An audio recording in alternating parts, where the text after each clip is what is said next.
afternoon, everybody. Welcome to our 2020 Winter Signing Period press conference. We've got our Director of Player Personnel, Steve Schrum, here on hand to answer some questions, and we'll get things started with an opening statement about the 10-man, late signing period recruiting class. Thanks, Dan. Before I get to our 2020 class, there's a bunch of people that are involved in our recruiting process here, so I want to give them a shout out before we really dive deep into our class. So I want to give thanks to Angie Hall, Tracy Montgomery, and our Kent State professors for helping us out with the academic side of pitching our recruits, Cliff Reagan with the photo shoot equipment, Alex Walker and Ryan Dean from our training staff, David Rush and Mark Krogan for doing an absolutely awesome job making sure that our facilities are in top-notch shape, Phil Tizio, Stephanie Rosinski, Chelsea Perry for making sure all the student athletes that we've signed today meet our criteria academically, and then also our support staff and Hannah Kotlarek, Stephanie Boyle, Jake Olson, and Tom Cleaver, who don't get a lot of mention here, but they do an absolutely awesome job in helping our recruiting efforts. On our recruiting class, we signed kids from 12 different states and 3 countries, the United States, Canada, and Australia. 25% of our class is from Ohio. 4 of our signees are already on campus and working out with the team. In general, on our class, the highest rated average class in Kent State history, the 3rd highest average rated class in MAC this year. And then also on top of that, not from the athletic side, but the student side, our average GPA was a 3.0. We have already started evaluating and recruiting our 2021 class, and are very excited about where our family is going. So, I'd like to open it up now for questions from our media. So when does this process start? Like when do you guys start looking at these students, and what goes into it to finally reach this day? So for us, we really start looking at them as freshmen, but we were not allowed to contact them until the junior year. I believe it's September 1st. But for us, it's about data collection at that point, and then just constantly evaluating how they develop athletically and academically, because you're not going to recruit someone that's not a qualifier. So we kind of pare down the list from there, and then we start digging into their background and making sure that we're finding players that fit our Flash Fast culture, and then go from there. And players from everywhere, even Australia, a couple from Georgia too. So, you guys are recruiting far outside of Ohio. What does it mean to get recruits from all these different locations and have them join this family? It's everything. Our assistant coaches do a great job in selling our message, and our message is resonating with everyone. Getting a kid from Australia, Coach Barton did a great job in selling our vision to a kid that's 16 hours away from us. That's one example. Getting kids from Atlanta, hitting it hard with Coach Wyndham and Coach Hood. It's very hard to get kids out of Atlanta, and now they're starting to see our product and result from the vision that we're selling them. So, our assistant coaches do a great job in getting them on campus, and then when we get them to campus, everyone is surprised at how beautiful it is in Northeast Ohio. And after a bowl win, kind of what was the recruiting process finally securing that first bowl win? Was it easier? Was it harder? What was it like? It was hard. It was harder. People are now realizing how we recruit here, how we evaluate here, and, Power 5 schools attempt to poach us, bigger schools, but our kids stay strong. They believe in what we're selling, and they believe in the people, they believe in the support that we have, and that's all you can really ask for. Having seen this list has 7 defensive players coming to your team, a lot of the times when people think Flash Fast, they might think offense. Where do you see defensive players fitting into that family? For us, it's all about aggressiveness and quick twitch, and explosiveness. Coach always talks about wanting kids that are aggressive, that are fast, that fit what we want culturally. Defense is a part of the Flash Fast culture that doesn't get talked about enough from the media side, and it's very important that on offense we're aggressive, but we're also aggressive on defense as well, and special teams, You talked a little bit about the culture in terms of recruiting players. How much of a player's personality, of who they are off the field, affects how they get recruited? It is a massive deal. There's kids that a lot of schools have offered that we don't even offer because they don't fit culturally. It's athletic ability is one thing, but they have to be able to fit into what we want them to be. When things get tough, are they going to fight back? Do they love the game of football? Because playing football is hard. It's not for everyone. Are they going to show up on time? Are they going to handle their business on and off the field academically? So, that's everything. What positional need do you feel like you address the most? Honestly, I believe, a lot of seniors are walking out this door that were huge impacts, so we needed to reload and, build locally, build freshman-wise, and build the right way. So, honestly, everything. And just more specifically, I know it was kind of a storyline throughout the season, the run defense. Improved in the latter half of the season, but obviously it seems like something you'd want to address in the offseason. Coach mentioned it a few times throughout the season. So we had 3 D linemen graduate. We have 3 upcoming seniors now. So our D-line number-wise is getting a little thin. So we knew we needed to reload that, and Coach Farrell did an awesome job in identifying the prospects that we were targeting. We were in some heavy battles with MAC opponents, attempting to get those players on campus. We got one kid to turn down a MAC school visit the next weekend from us, So getting those kids into our programs that match athletically and culturally, on the defensive line, which you're in the trenches every play, so you got to be able to perform when the family needs you.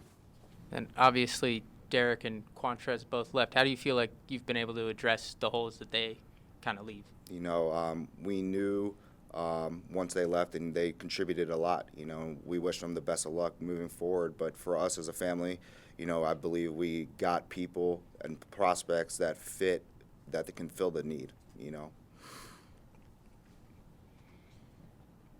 One of the guys in this late recruiting class is a quarterback. Can you kind of speak to his skill set and kind of the plans you have both in the Dustin Crum era and post-Dustin Crum era? So talking about the off-the-field stuff first, he's a very strong mentally kid. He's very intelligent. When you're watching his tape, you can see him take checkdowns when most high school players just want to throw the long ball. Very accurate. Very excited about him as a person. Has an awesome family. They brought the whole family up. It was a really cool scene when he was doing his photo shoot. His family's going wild. So very excited about him. And then competitions, ever going. Every day you got to compete to be the best, and if you consistently do that, you're going to win a starting spot. Now, you had mentioned certain coaches, do they both recruit a certain position or a certain geographic area, or is it kind of both, to where if you get a defensive lineman that might be in somebody else's geographic area, they may lean on the guy who is the D-line expert to try to get another set of eyes or be that secondary recruiter? How does that process work, both positionally versus geographically? So for us, perfect example, so Coach Wyndham has our Louisville, Kentucky area, and he identified Tyler Roberson early in the process. So he goes and visits the school. He digs for information to see if he fits what we want culturally. Once he finds out that, kind of like an area scout, finds out that information matches what we want, Coach Farrell will get involved. So Coach Farrell went down to the school as well during this contact period and also confirmed that he fits what we want culturally, and then kind of go from there. I mean, every person on our staff has an impact on how we recruit a kid. So everyone's got a point of contact. So it's just not one person per se, but the area coach is responsible for finding the information out. Then you also mentioned it being a little bit tougher now that you've got yourself on a national stage, so to speak, with the bowl victory. Is that because more higher caliber recruits are now paying attention to what you guys are selling, or is it because, hey, these guys are obviously doing something right, and so other schools, specifically Power Fives in general, would take a closer look at zeroing in on what you and other mid-major schools are doing to try to, for lack of a better word, poach and kind of steal a kid out from under you after you've done all the legwork? So the unique thing about us is that we don't look at offers at all in our evaluation process. We trust ourselves in what we see. And, when you start winning, you're going to get some attention, and people are going to start looking at that. So I would say it's gotten harder from that aspect. I wouldn't say the caliber of athlete's different. It's the same type, where people are just noticing us more. I want to point out one person I saw on the roster, Tyler Roberson. Okay, so he has 79 tackles and 15.5 sacks, and he was a state champion. How do you attract a kid that has those kind of stats, that kind of caliber, and that reputation to a mid-major school like Kent State? So the biggest thing is the people. You know, we got an electric D-line coach, and our safeties coach, who Coach Wyndham, is an awesome recruiter. Gets people very interested in what we're selling. So someone like that is normally very hard to attract just based off of everything. So when we got him on campus, you know, it was the people, it was the facility, it was the support, and the family knew that we would take care of him when he got here. All right, we're going to kind of test your knowledge of this recruiting class. Okay. You can kind of give us a quick synopsis over what you liked about the kid, what kind of stood out, and we'll just go here in rapid fire here in alphabetical order. So we start at the top with Tyler Barong. He's an inside linebacker out of Port Orange, Florida. What kind of caught your eye on him? Because Florida is always a battleground state. So we liked his physicality, and we liked his pursuit to the ball. You know, physicality at the linebacker position is one of the most important traits to have. And then also his ability to chase down running backs is important. I believe it was his third or fourth highlight clip where he's chasing from behind and pursues the ball carrier, which tells the whole story on who he is as a person. Great family, just an awesome personality. You mentioned briefly the quarterback. Can you kind of expound on Griffin Brewster out of Rome, Georgia?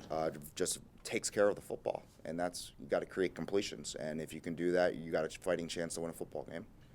Now, Markale Coaxum, he's a cornerback out of Cartersville, Georgia, so we'll stay down south. So he actually went to high school where Trevor Lawrence went to high school. They were actually teammates. So Markale Coaxum is a very explosive corner. Another important trait for a corner is the ability to change direction and come out of your breaks very quickly and make decisive movements, and he is that. We mentioned a little bit, Tyler Roberson comes from a well-renowned program in Yes. Trinity in Louisville. Kind of speak to him. Just consistently good, you know, and that's our motto, is being consistently good, not occasionally great. He consistently sheds blocks, hold the point, pursues the ball, sacks the quarterback, you know, so just consistent across the board. Can you speak a little bit about the Australian rugby punter, Josh Smith? So don't want to give all the secrets away, but he played Australian rules football, very talented. Coach Barton did a great job in identifying him and doing the homework from 16 hours away, so very excited about him. Now, Tyler Thomas, you talk about a powerhouse, St. Francis Academy Yep. in Baltimore. I like that he played multiple positions on the line. Yeah, he's a road grader. You know, when he gets his hands on you, he'll just finish you. And very excited about him. His family's awesome, so very excited. Jump to guy Terrell Miller, also out of Georgia, at Creekside and Fairburn, kind of a two-way player. Yeah, so he actually came on an unofficial visit his junior year when Coach Hood was just hired a week later. So that was his first recruit on campus. So very fast kid, plays multifaceted, multi-positions, kick returner, punt returner, receiver. He could play it all. C.J. West, LaGrange Park, Illinois. He's a East Suburban kid. So he's one of the Power 5 schools that we beat out for his services to play here. Just nasty. That's the best word I can describe him. And no relation, Michael West, Christian Brothers Prep out of St. Louis. The best word to describe him is freak show, and in a good way.